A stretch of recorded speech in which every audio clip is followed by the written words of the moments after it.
나와 함께 하시는 예수님, 요한복음 21장 1절에서 5절 말씀인데 같이 한번 들으시면 좋을 것 같아요. 제21장.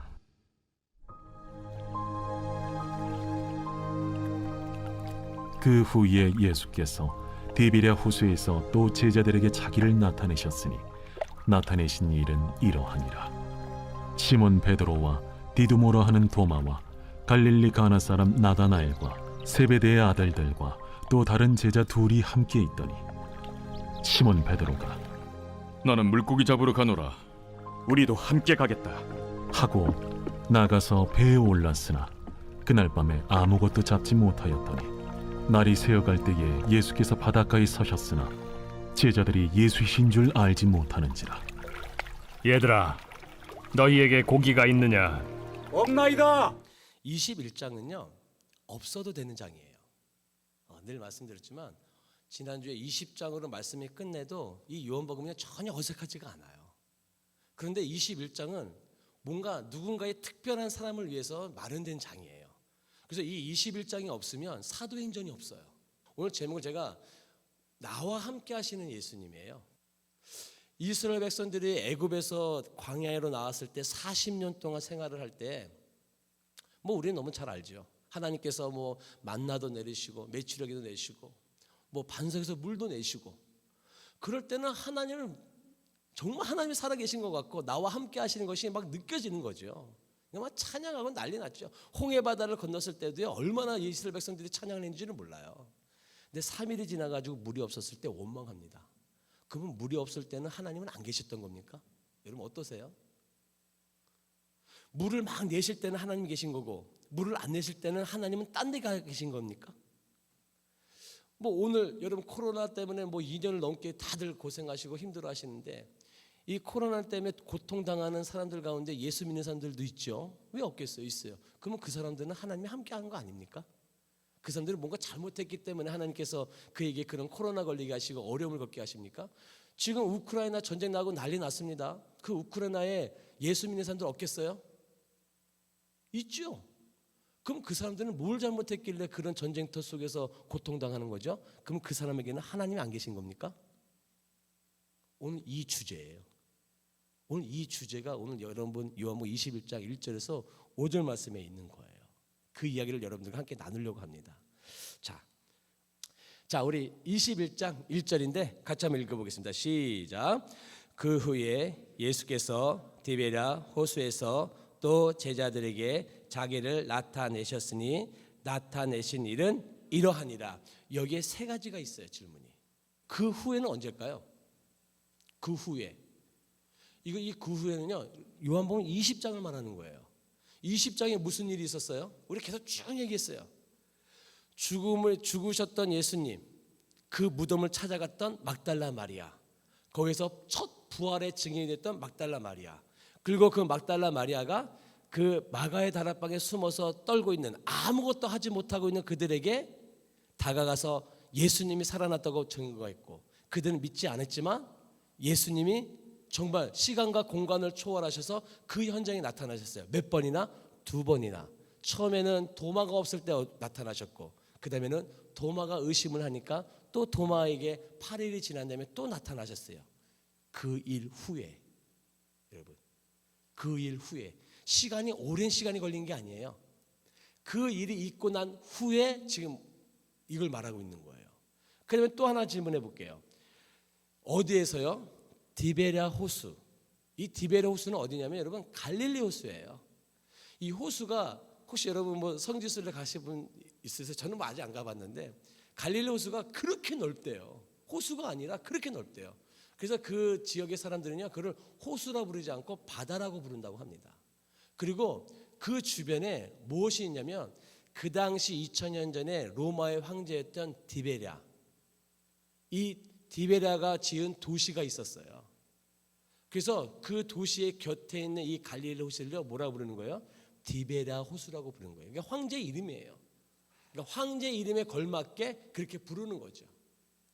그런 일이 있고 난 다음에 어디에서? 이 갈릴리 바다에서 누가? 예수님이 뭘 하셨습니까? 여기 보니까 그가 나타내신 일이 있었어요. 예수님이 나타나셔서 뭘 한 겁니까? 예수님이 제자들에게 또 나타나셨다는 거예요. 여기 또라는 단어가 너무 중요해요. 그럼 또라는 거는 뭐예요? 그 전에 예수님이 그들을 만나셨었는데 지금 그 일 있고 난 다음에 또 만났다는 거예요. 그럼 우리 여기 머릿속에 뭐가 나와요? 왜 예수님이 제자들을 또 만나게 하셨을까? 왜 예수님이 그들을 만나셨을까? 왜 제자들은 그 일 후에 왜 갈릴리에 있었을까? 왜 그들이 갈릴리에 있죠? 제가 말씀드릴게요. 14절을 한번 같이 한번 읽어보겠습니다. 21장 14절이에요. 같이 한번 읽어볼게요. 시작. 이것은 예수께서 죽은 자 가운데서 살아나신 후에 세 번째로 제자들에게 나타나신 것이라. 네, 이거 먼저 한번 보고 갈게요. 세 번째 나타나신 거라고 14절에 그 숫자도 얘기를 하고 있어요. 이게 뭔가 의미가 있어요. 그냥 만나셨다라고 해도 되는데 굳이 세 번째 나타나셨다 그랬어요. 그는 첫 번째와 두 번째가 있었고 지금 이 갈릴리 바다에서 예수님이 제자들을 다시 한번 또 만나고 계시다는 것을 언급하고 있는 거예요. 자, 그러면 1절을 다시 한번 볼게요. 자, 같이 한번 읽어볼게요. 시작. 그의 예수께서 디베랴 호수에서 또 제자들에게 자기를 나타내셨으니 나타내신 일은 이러하니라. 여기 또라는 단어가 너무 중요해요. 또 제자들에게 세 번째 나타나셨다라는 거예요. 그럼 우리는 이렇게 좀 왜? 그러니까 예수님은요 제자들이 원했기 때문에 만난 게 아니에요. 제자들이 예수님한테 나 좀 제발 만나주세요 하고 만난 게 아니라 예수님 스스로가 적극적으로 그들을 만나신 거예요. 이 또라는 단어는요 그들의 어떤 요청에 의해서 제자들을 만나시는 게 아니라 예수님 스스로가 적극적으로 나서서 그 예수님의 제자들을 예수님이 만나 주셨다라는 거예요. 왜 제자들이 그 갈릴리 바다에 있었습니까? 제가 읽어드릴게요. 마가복음 14장 28절에 그러나 내가 살아난 후에 너희보다 먼저 갈릴리로 가니라. 먼저 갈릴리로 가니라. 그러니까 예수님이 죽으시기 전에 그의 제자들과 함께 있었을 때 늘 얘기하셨어요. 얘들아, 이런 일이 있을 텐데 내가 먼저 갈릴리에 가 있을게. 너희들도 와. 그 예수님이 죽으시고 난 다음에 막달라 마리아가 그 무덤에 갔었을 때도 천사가 또 얘기했어요. 뭐라 그랬냐면 마가복음 16장 7절에 가서 그의 제자들과 베드로에게 이르기를 예수께서 너희보다 먼저 갈릴리로 가시나니 전에 너희에게 말씀하신 대로 너희가 거기서 배우리라 하라. 자, 그럼 여러분 질문 드릴게요. 예수님 평상시에 제자들과 함께 이야기를 나누시면서 야, 내가 나중에 죽고 난 다음에 그러니까 부활도 예수님은 늘 말씀하셨어요. 그 여러분들이 만약에 그 제자들이었다고 한다면 어떻게 하시겠습니까, 여러분? 가야죠. 갈릴리로 가야지. 그럼 여러분들 머릿속에 또 이런 질문 생각나지 않아요? 왜? 많고 많은 지역이 있는데 심지어 예수님은 너희들 그 20장 마지막에 보면 뭐래요? 땅끝까지 이르러 내 증인이 되라 그러셨는데 그러면 땅끝이라고 한다면 굳이 갈릴리 말고 이스라엘을 벗어나서 저 이방 나라 땅 막 사도 바울이 막 복음을 전했던 그 유럽 막 그런 땅끝까지 가게 하시면 야 차라리 저 인도에서 만나자. 땅끝에서 만나자. 저기 뭐 중국 땅에서 만나자. 이러면 좀 이해가 갈 것 같은데 왜 하필이면 갈릴리일까? 왜 갈릴리에서 만나자 하실까요? 좀 의아하지 않아요? 여러분 갈릴리가 어디예요? 그들이 살던 삶의 터전이에요. 삶의 터전이에요. 삶의 터전. 거기에서 예수님 뭐 하자는 거예요? 만나자는 거예요. 그럼 이게 여러분 딱 느낌 오지 않아요? 굳이 그럼 예수님이 땅끝이 아니라 굳이 지명을 말씀하시면서 너가 살고 있던 그 삶의 터전 거기에서 만나자는 것은 예수님의 계산대로 한다면 이렇게 됐어야 돼요. 부활하신 주님의 증인으로서 이제는 그들이 살던 삶의 터전에서 뭘 해야 돼요? 부활의 증인으로 그 삶의 터전에서 살고 있어야 돼요. 살고 있으면서 예수님을 만날 것을 기다리고 있어야 되는 거예요. 그냥 무작정 갈릴리로 가는 게 아니고요. 이제는 예전하고는 달라요. 3년 전에 예수님을 만났을 때 하고요. 이제는 지금은 달라요. 어떻게 달라요? 3년 전에는요 그냥 고기 잡았어요. 먹고 살려고 고기 잡았어. 근데 3년 뒤에 예수님이 갈릴리에서 만나자고 했을 때는요, 이제는 고기를 잡아도 그냥 고기 잡는 게 아니에요. 내가 왜 고기를 잡아야 되는지, 그 고기를 잡아서 내가 무엇을 해야 되는지, 그 고기를 잡아서 내가 진리를 위해서 어떤 일을 해야 되는지, 내가 가정을 위해서 진리로 세웠는지, 내가 그 지역에 있는 사람들에게 내가 진리로서 복음을 전했는지, 내가 잡아들인 그 고기를 가지고 내가 진리를 위해서 사용했는지, 그거 고민했어야 되는 거예요. 그들은 삶의 터전에서 예수님이 그냥 갈릴리로 보낸 게 아니에요. 거기서 그렇게 그런 삶을 살고 있다가 뭐 하자는 거예요? 나랑 만나자는 거예요. 알고 계셨어요, 여러분? 그렇다라는 거예요. 근데 여러분 어때요? 오늘 말씀이 나오지만 예수님의 예상대로 역시나 그들은 그러지 않고 있었어요. 자, 볼까요? 3절이에요. 시몬 베드로가 나는 물고기 잡으러 가노라 하니 그들이 우리도 함께 가겠다 하고 나가서 배에 올랐으나 그날 밤에 아무것도 잡지 못하였느니라. 그들이 갈릴리에서 진리를 깨닫고 그 진리의 말씀대로 살고 있으면서 만약에 지금 고기를 잡는다고 한다면 고기가 왜 안 잡히는지에 대해서 의문을 가졌어야 돼요. 그냥 사는 게 아니에요. 왜? 여러분 갈릴리 바다는요 이 베드로 외에 그 제자들에게는요 프로예요. 프로. 고기 어디가 고기가 많이 잡히고 안 잡힌지를 잘 아는 사람들이에요. 그럼에도 고기가 안 잡힌다고 한다면 질문을 던져야죠. 왜 안 잡힐까? 근데 이런 질문조차도 그들 머릿속에는 없는 거예요. 보세요. 나 고기 잡으러 간다. 그래? 그럼 나도 간다. 그들이 고기 잡으러 가는 이유는 뭐예요? 먹고 살려고. 먹고 살려고 그냥 고기 잡으러 가는 거예요. 근데 예수님이 원하시는 사람은 그게 아니에요. 잡는 거 가지고 뭐라 그러는 게 아니에요. 이제는 잡아도 뭘 위해서 잡느냐를 고민해야 되는 거고, 안 잡힌다고 한다면 왜 안 잡힌지에 대한 질문을 하나님께 던졌어야 되는 거예요. 그래서 그 안에서 진리를 찾아내야 되는 거고, 그런 삶을 살고 있을 때 예수님 만나자 이거예요. 근데 이들은 뭐 하고 있어요? 정말 그냥 고기만 잡고 있어요. 그냥 고기만 잡고 있고 왜 안 잡히는지 고민도 하고 있지 않다라는 거예요. 자, 그러면 4절을 보세요. 같이 한번 읽어봅시다. 시작. 날이 새어갈 때 예수께서 바닷가에 서섰으나 제자들이 예수신 줄 알지 못하는지라. 한 마리도 잡지도 못하면서 예수님을 알아보지 못했다라는 거예요. 자, 여러분 제가 그때 한번 말씀드렸던 것 같아요. 우리가 사람을 알아볼 때 멀리서 올 때 뭐 한 예를 들어서 제 딸이 온다. 그러면 제 딸을 이렇게 막 유심히 본 다음에 아나요? 아니에요. 그냥 딱 느낌으로 아나요. 그렇죠? 딸, 언제 위에서부터 아래까지 다 스캔해가지고 무슨 옷 입었는지 해가지고 제 딸 알아보는 부모가 어디 있어요? 없어요. 여러분 제자들이 예수님과 몇 년 있었다고요? 3년.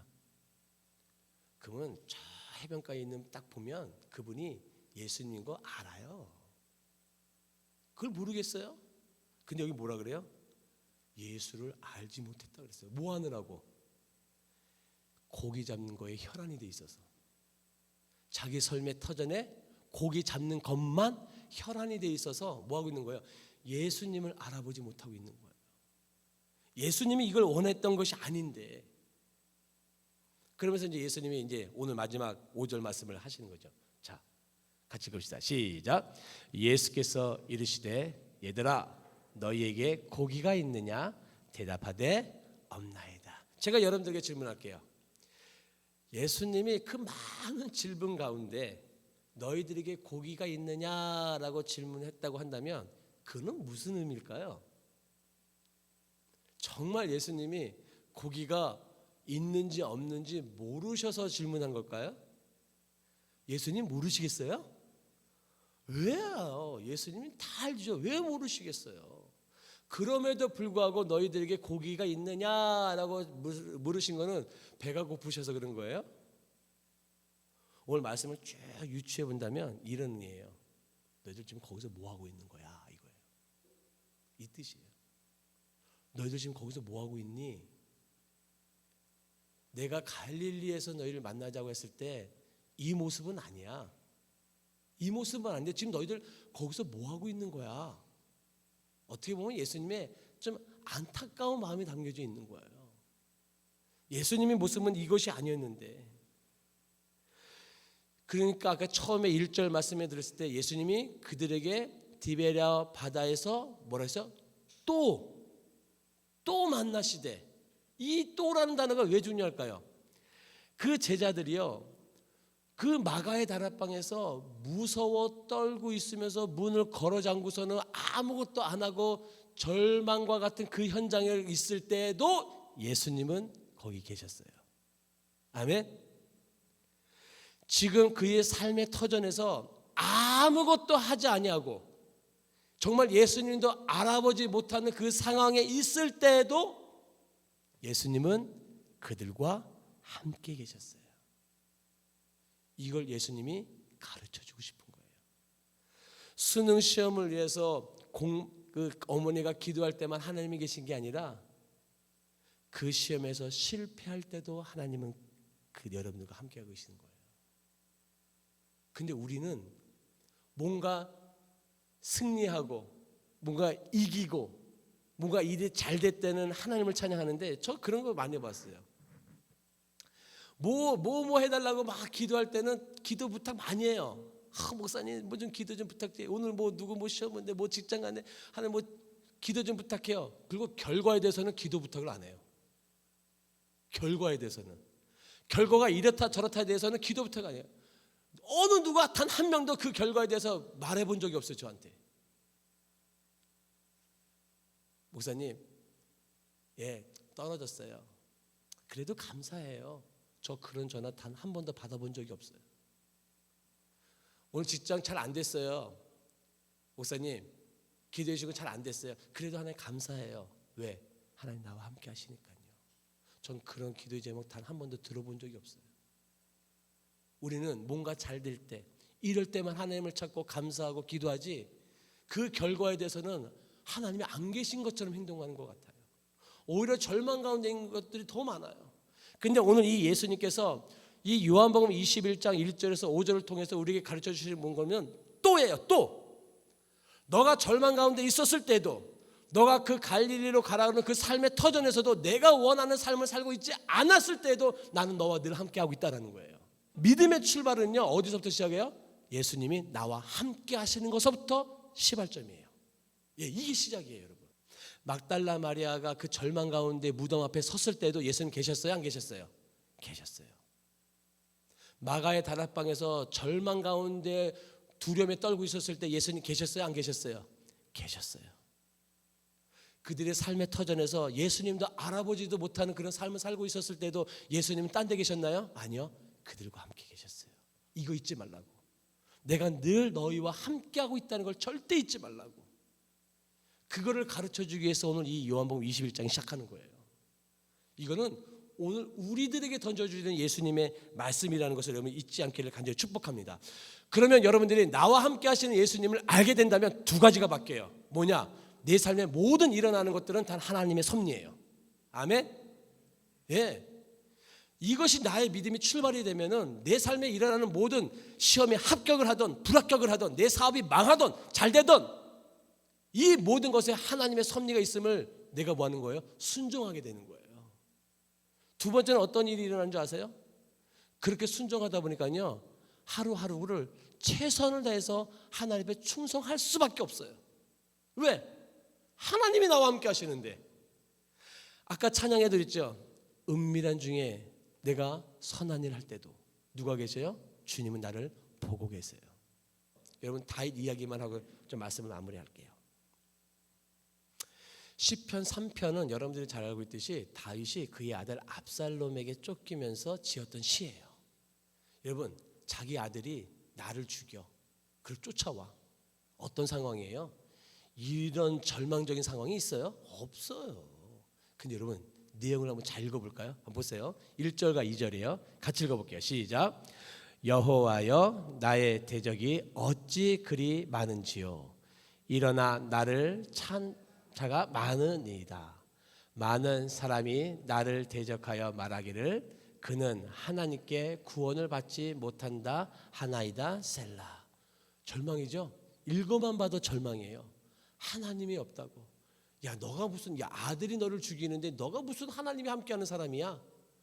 그러니까 주변에서는요, 이 다윗을 너는 하나님이 함께하는 사람이 아니야 하고 막 뭐라 그러니까 그 다윗이 얼마나 마음이 괴롭겠어요. 근데 이 시편 3편이 끝나는 이 마지막 절에 다윗의 놀라운 고백이 있어요. 정말 사소한 건데요, 이 사소한 것부터 하나님이 나와 함께 하시면 출발이에요. 잘 보세요. 5절이에요. 시작. 내가 누워 자고 깨었으니 여호와께서 나를 붙드심이로다. 천만인이 나를 에워싸 진친다 하여도 나는 두려워하지. 자, 질문. 왜 두려워하지 않아요? 5절에 내가 누워 자고 깨었으니. 만약에 다윗은 뭘 깨달은 줄 아세요? 하나님 말을 만약에 나를 버리셨다고 한다면 나는 그날 밤에 나는 죽어요. 하나님이 나와 함께 하지 않으시면. 왜? 나 같은 사람 그냥 하나님이 호흡 가져가시면 되거든요. 근데 그게 깨달은 게 뭐예요? 내가 누워 자고 깨었으니, 내가 아침에 일어나는 것 자체가 하나님이 나와 함께 하신다면 깨달은 거예요. 얼마나 놀라운 축복이에요. 정말 사소한 것인데 이 사소한 것에서 다윗은 뭘 느낀 거예요? 하나님이 나와 함께 하심을. 그러니 천만인이 두렵다 두렵지 않다. 두렵지 않다. 힘이 없고 내 마음 연약할 때 능력의 주님 바라보아라. 주의 이름 부르는 모든 자는 힘 주시고 늘 지켜주시리. 힘이 없고 내 마음 연약할 때 능력의 주님 바라보아라. 주의 이름 부르는 모든 자는 힘 주시고 늘 지켜주시리. 눈을 들어 주를 보라. 내 모든 염려 주께 맡겨라. 슬플 때에 주님의 얼굴 보라. 사랑의 주님 안식 주리라. 눈을 들어 주를 보라. 내 모든 염려 주께 맡겨라. 슬플 때에 주님의 얼굴 보라. 사랑의 주님 안식 주리.